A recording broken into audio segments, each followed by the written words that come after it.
अच्छा नेटिव मुस्लिम करेनि बाहर मुस्लिम माने सेटल होती 30-35 वर्ष सेटल कर जड़े कर those people are just will be responsible for downfall of India. आपनकर स्टेटमेंट टिके कम्युनल आड़ जाउची कमिलान में এটা তো সত কথা ସମସ୍ତେ ଜାଣିଛନ୍ତି ମୁଁ କେଉଁଠି କୁଟା କୁହନ୍ତି କାରଣ ସେମାନେ ବାହାର ଦେଶ ଆସିକି ବାଂଲାଦେଶ ପାକିସ୍ତାନ ଆସିକି ସେଟଲ୍ ହେଇଛନ୍ତି ଦେ ୱିଲ୍ ବି ରେସ୍ପନ୍ସିବୁଲ୍ ଆମ ଓଡ଼ିଆ ମୁସଲିମ ହେବେନି ଯଦି ବାହାରିବେନି ସବୁ କାମ କରିବା ପାଇଁ ସାଙ୍ଗେ ସାଙ୍ଗେ ତାଙ୍କ ମନରେ ବି ଜଗନ୍ନାଥ ପ୍ରତି ଭକ୍ତିଭାବ ଅଛି।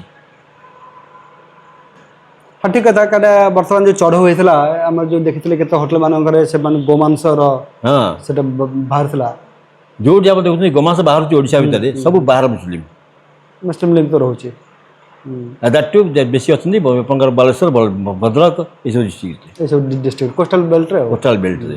अच्छा गोटे कथा मत कहतु पुरी मंदिर रे जितेबाला किसी ना किसी नकारात्मक संकेत मिले केवल पुरी बा ओडिशा नुहे से समग्र विश्व रे तार प्रभाव पड़े तबे ये जो वर्तमान आम देखिले जे कि मंडप उपरे महाप्रभुंकर बड़ ठाकुरंकर आरती दीप लिभिगला तबे आर इफेक्ट आपण ओडिशा रे जहा पड़िबो त कहले समग्र विश्व पर आर किछि इफेक्ट पड़िबो कि आपरे भारत को जाउची मु भारत को आसीबा ओडिशा पर भारत विश्व को जीवा भारत पर पड़िबो या कोन देखंतु ए वर्ष आपनकर भारत रे जो कृषि उत्पादन 40% हबो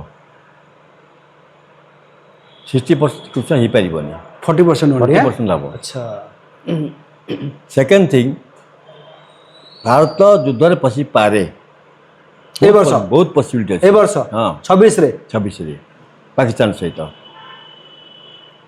कारण एपर्यंत railway terrorist attack in summer in India आइ दिल्ली हो ना काश्मीर भर हो कौटी हो ना बम्बे हो ये जगार हो पारे गाजियाबाद भाया जगह गोटे जगह बर्तमान हिंदू मैंने छाड़ी पलाउं गाजियाबाद तो दिल्ली को लगी चले आप मुर्शिदाबाद जमी अवस्था होती बेंगल ये संबल जमी यूपी रे same thing is happening in Ghaziabad Ghaziabad रखे देना से हिंदू मानू कहते पड़ा छाड़ी मारिदेव गाजियाबाद तो देखो दिल्ली एनसीआर पार्ट कही चले गाजियाबाद हाँ लगता ना हूँ कौन कि से जो बोटी नहीं कम कर मूल कारण हूँ to attract foreign countries Muslim countries attract means attract करने आकर्षण करने अच्छा दृष्टि आकर्षण कर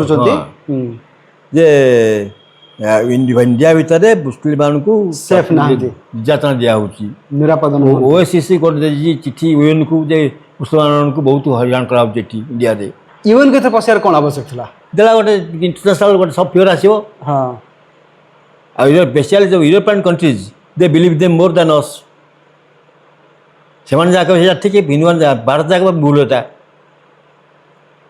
से हिंदू को बांग्लादेश आणुचे हिंदू को किए पार्टी फिटेबेनि ये जब गोटे मुसलमान के मारिदेला बड़ असुविधा होगा भारत में यह तो बर्तमान डायरेक्ट से कहते किसी पीपुल कि तुम्हें आस आम अपेक्षा करें तुम साहय कर जो भाषा सब चली बर्तमान ये हूँ जो कटकिलार जो मेन पर्सन बैकग्राउंड क्रिएट हम मुझे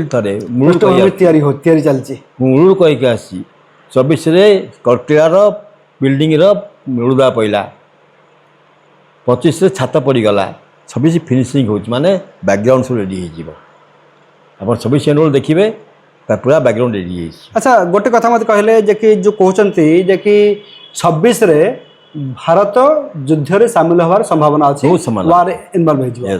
अच्छा ए घटना तो हम सुनि आछि 24 रु कई गवेषक कहते 24 रे हबो 24 रे हेलानी कई कहते 25 रे हबो 25 रे भी हेलानी पुणी आसी 26 पहुंच गलानी 26 रे भी हबो बोली माने कोन अछि नहीं गोटे हला जे कि जोटा आपण कहबे जे ऑपरेशन सिंदूर पाकिस्तान सहित जो टिके सिंदूर 2 हबो ऑपरेशन सिंदूर 2 हबो सिंदूर 2 हबो ना डायरेक्ट वार कन्वर्ट हबो। हां यस इतिल के माने जोटे दिदिनिया हबोनी लंबा समय चलिबो। अच्छा 2-3 मास खन चलिबो अति कम 3 मास चलिबो काहे कि आपनकर बर्तमान चाइना सप्लाई करुच्ची नावल शिप्स टू पाकिस्तान बंगोपसागर रे बर्तमान पाकिस्तान नावल शिप रही आसिक ଚାଇନାର ସିପ୍ ରହିଲାଣି ଆସିକିରି କାହିଁକି ତାଙ୍କର କ'ଣ କାମ ଏଠି ତାପରେ ଇଣ୍ଡିଆ ପାକିସ୍ତାନ ବର୍ଡରରେ ବି କିଛି କନଷ୍ଟ୍ରକ୍ସନ ବି ଚାଲିଛି। ବଙ୍ଗଳାଦେଶ ହେଇଗଲା ଗଣ୍ଡଗୋଳ ହେଇଗଲା ବଙ୍ଗଳାଦେଶ ବର୍ଡର ଭିତରେ କଡ଼େ କଡ଼େ ହେଇଗଲାଣି ସବୁ ଆସିକିରି ତାଙ୍କୁ ଟ୍ରେନିଂ ଦିଆହେଉଛି ତାକୁ ଇଏ କରାହେଉଛି ଲୋକଙ୍କୁ ସବୁ ଉସ୍କା ହେଉଛି ତମେ ଭିତରୁ ପଶ ଆଜି ଗୋଟେ ଫଟୋ ବାହାରିଛି ଥାଉଜେଣ୍ଡ ବେଙ୍ଗଳାଦେଶୀ ଠିଆ ହେଇଛନ୍ତି ବର୍ଡର ଉପରେ ତାଙ୍କୁ ଫେସ୍ କରୁଛନ୍ତି ଇଣ୍ଡିଆନ୍ ଆର୍ମି BSF ପୁରେଇ ଦେଉନାହାନ୍ତି କିନ୍ତୁ ଦେ ୱାଣ୍ଟ ଟୁ ଏଣ୍ଟର ତାର କେତେବେଳେ କ'ଣ ହେବ ଠିକଣା ନାହିଁ ଯେଉଁପଟେ ଆଇଦର ବାଂଲାଦେଶ ସାଇଡ଼୍ରେ ହେଉ ନା ପାକିସ୍ତାନ ସାଇଡ଼୍ରେ ହେଉ ଯେଉଁ ସାଇଡ଼୍ ଗୋଟେ ଗଣ୍ଡଗୋଳ ସୃଷ୍ଟି ସିଓର ହେବ ନିହାତି ହେବ। ହଁ ଡେଫିନେଟଲି ଇଏ ହେଉଛି ତା'ର ଇଏ ଗୋଟେ ଆଭାସ ଯେ ଭାରତରେ ଗଣ୍ଡଗୋଳିଆ ପରିସ୍ଥିତି ସୃଷ୍ଟି ହେବ। ଆମେ ଯେତେବେଳେ ଯିବା ପ୍ରେଡ଼ିସନ୍ ଯିବା 24 ମୁଁ ତାକୁ ଟିକେ ବିସ୍ତାର ଉପରେ କହିବି। ଠିକ୍ ଅଛି ଠିକ୍ ଅଛି ଠିକ୍ ଅଛି। ପୃଥିବୀ ବିଶ୍ୱକୁ ଆସିବା ଭାରତ ଓଡ଼ିଶା ଗଲା ବର୍ତ୍ତମାନ ଦେଶ ଗଲା ବର୍ତ୍ତମାନ ବିଶ୍ୱକୁ ଆସିବା। ନାଇଁ ଭାରତରେ କ'ଣ ଆପଣଙ୍କର ଯେଉଁ ଇଏ ସେ ଯେଉଁ ପ୍ରାକୃତିକ ବିପର୍ଯ୍ୟୟ ବହୁତ ହେବ ୱାର୍ କଥା ଗଲା ଏବେ ଆସିଲେ ପ୍ରାକୃତିକ ବହୁତ ହେବ ଭାରତରେ ଆପଣ ସାଇକ୍ଲୋନ୍ ଗୁଡ଼ିଏ ହେବ ଆପଣଙ୍କର ଇଏ ସୁନାମି ଆପଣ ମରୁଡ଼ି ହେବ ଆପଣଙ୍କର ଇଏ ଘଡ଼ଘଡ଼ି ସହିତ ବିଜୁଳି ବର୍ଷା ମରିବେ ଏବଂ ଆପଣ ଦେଖିବେ ବର୍ଷ ଡିସେମ୍ବର ମାସରେ ବି ଗରମ ହେବ ଆପଣଙ୍କୁ। ଆଚ୍ଛା ଶୀତ ଏ ବର୍ଷ କମ୍ ରହିବ ହଁ ହଁ ଓ ଶୀତର ପ୍ରଭାବ ଏ ବର୍ଷ କମ୍ ରହିବ ଓକେ ଶୀତ କମ୍ ହେବ କାରଣ ଏ ଯେଉଁ ଏଲିନୋଟା ଆପଣଙ୍କର ଜୁଲାଇ ମେନ୍ ତାର ଆସିବ ଜୁଲାଇରୁ ଆରମ୍ଭ ହୋଇକି ଡିସେମ୍ବର ଚଳିବ ତା ପ୍ରଭାବଟା ଯେହେତୁ ବର୍ଷା ଦିନଟା ଆସିବ ଏଫେକ୍ଟ ହେବନି ଯେମିତି ବର୍ଷା ଛାଡ଼ିଯିବ ଶୀତ ଦିନ ଆସିଯିବ ଶୀତ କରିଦେବନି ଓକେ ଡିସେମ୍ବର ପର୍ଯ୍ୟନ୍ତ ଚାନ୍ସ ଅଛି ଏଲିନୋ ପାଇଁ ଗରମ ହେବାର ଇଏ ଅଛି ସମ୍ଭାବନା ଅଛି। ପୃଥିବୀ ପାଇଁ କ'ଣ ପୃଥିବୀରେ ଆପଣଙ୍କ ଦେଖନ୍ତୁ ବହୁତ ଜାଗାରେ ସୁନାମି ହେବ କିମ୍ବା ସିଧା ଜଳସ୍ତର ବଢ଼ିଯିବ ଜଳସ୍ତର ସିଧା ବଢ଼ିଯିବ ଓକେ ଆପଣଙ୍କର ନର୍ଥ ପୋଲରେ ବହୁତ ଜୋରରେ ତଳୁଛି ବରଫ ମୁଁ ବହିରେ ବି ଲେଖିଛି ନର୍ଥ ପୋଲ ଜୋରଦାର ବରଫ ତଳିଯିବ ଏବଂ ତାଦ୍ୱାରା ଗୋଟେ କୋଷ୍ଟାଲ ଏରିଆ ବୁଡ଼ିଯିବ ବହୁତ ଦେଶର ଆପଣଙ୍କର ଭୌଗୋଳିକ ପରିସ୍ଥିତି ଅଲଗା ଚେଞ୍ଜ ହେଇଯିବ କିଛିଟା ଯେମିତି ଆପଣଙ୍କର ଯେମିତି ଏଠି କଣ୍ଟ୍ରିଟା ମନେ ପଡ଼ୁନି ଗୋଟେ ହଠାତ୍ ସ୍ଥଳଭାଗ ଆସିଗଲା ଉପରକୁ ସମୁଦ୍ର ପଳେଇଲା 1000 ଫୁଟ ଦୂରକୁ ଗୁଜରାଟରେ ଗୁଜରାଟରେ ତ ଅଛି ଆମର ଏଇଟା ହେଇଛି ନାଇଁ ଗୋଟେ ଅନ୍ୟ ଜାଗାରେ ହଁ ଏଭଳିଆ ବହୁତ ଜାଗାରେ ହେଲାଣି ନ୍ୟୁଜିଲାଣ୍ଡ ବି ଆସ୍ତେ ଆସ୍ତେ ସେ ଗୁଜରାଟ ହେଇଛି ଏଭଳିଆ ଗୋଟେ ହଠାତ୍ ସ୍ଥଳଭାଗ ହେଇଛି ସମୁଦ୍ର ପଛକୁ ପଳେଇଛି ସମୁଦ୍ର ପଛକୁ ଯିବାର ଗୋଟେ ଜାଗା ଯାଉଛି ଗୋଟେ ଜାଗା ଉଠୁଛି ସମୁଦ୍ର ପଛକୁ ଯାଇଛି ମାନେ ଗୋଟେ ଜାଗା କମିଲା ମାନେ ଗୋଟେ ଜାଗା ବଢ଼ିଲା ତେଣୁ ସେଠି that will create a problem for us everybody ଆଚ୍ଛା ଆଚ୍ଛା specially European countries and America ଜଳବାୟୁ ଉପରେ ଯିବା ତା ପାଇଁ ଆପଣଙ୍କର ବର୍ତ୍ତମାନ ୟୁରୋପିଆନ୍ କଣ୍ଟ୍ରିଜରେ ଆଭରେଜ୍ ଟେମ୍ପରେଚର୍ ହେଉଛି 40 ଯେଉଁଠି ରହିବା କଥା 28-29 ରହିବା କଥା 40 ସେମାନେ ବହୁତ ପ୍ରୋବ୍ଲେମ୍ ଏବଂ କିଛି ଜାଗାରେ ଅପ୍ ଟୁ 44 ପର୍ଯ୍ୟନ୍ତ ଗଲାଣି ପିପୁଲ୍ ହାଭ୍ ଡାଏଡ୍ ଅଲରେଡ଼ି ତା ପାଇଁ ତେଣୁ ଏଇଭଳିଆ ବିପତ୍ତି ବଢ଼ିବ ଏବଂ ୱାର୍ ବିପତ୍ତି ଯୁଦ୍ଧ ବଢ଼ିବ ଇରାନ ଅଭିଯୋଗ କମିଯିବ ସେ ମୋତେ ଲାଗୁନି ଠିକ୍ରେ ପ୍ରାକୃତିକ ବିପର୍ଯ୍ୟୟ ସାଙ୍ଗରେ ଯୁଦ୍ଧ ହିଁ ବଢ଼ିବ ବିଭିନ୍ନ ଜାଗାରେ ଯୁଦ୍ଧ ହେବ ଆରମ୍ଭ ହେବ ତେଣୁ ସମସ୍ତେ ସପୋର୍ଟ କରିବେ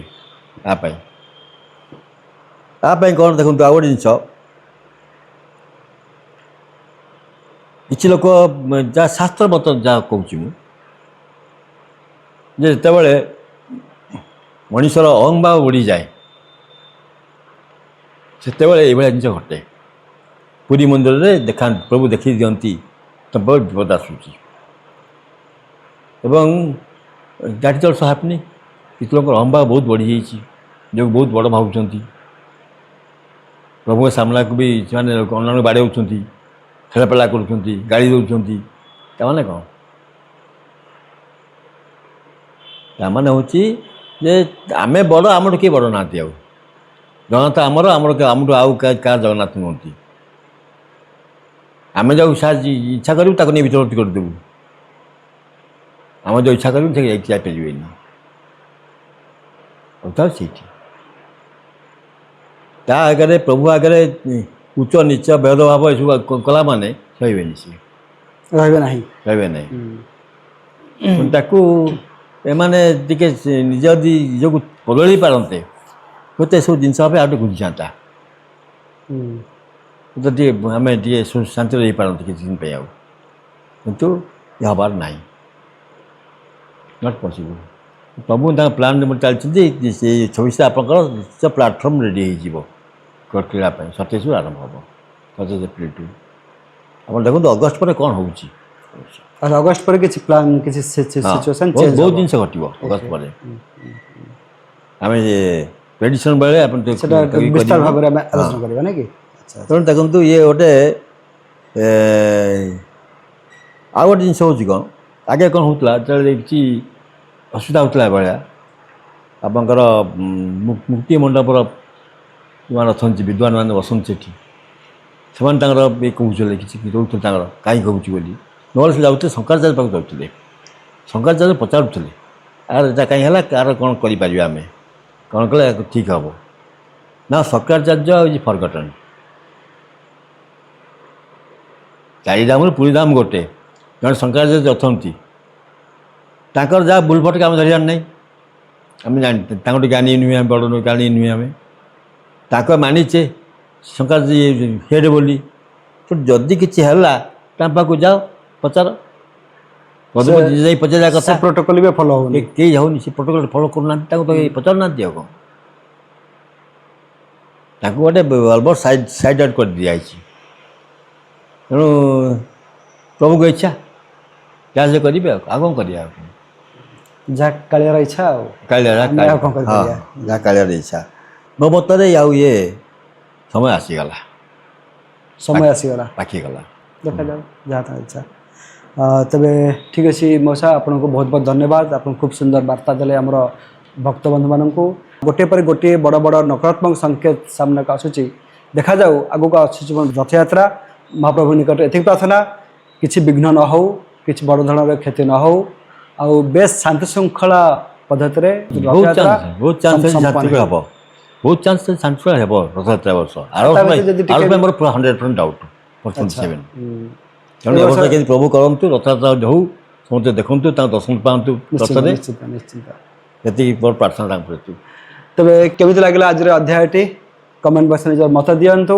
ଆଗାମୀ ରଥଯାତ୍ରାକୁ ନେଇ ଆପଣଙ୍କର ମତାମତ କ'ଣ ରହିଛି ସେଇଟା ବି କମେଣ୍ଟ ବକ୍ସରେ ଲେଖନ୍ତୁ। ଦେଖା ହେବ ଆଗାମୀ ଅଧ୍ୟାୟରେ। ଜୟ ଜଗନ୍ନାଥ, ଜୟ ପଞ୍ଚସଖା, ଜୟ ଶ୍ରୀ ଅଚ୍ୟୁତ।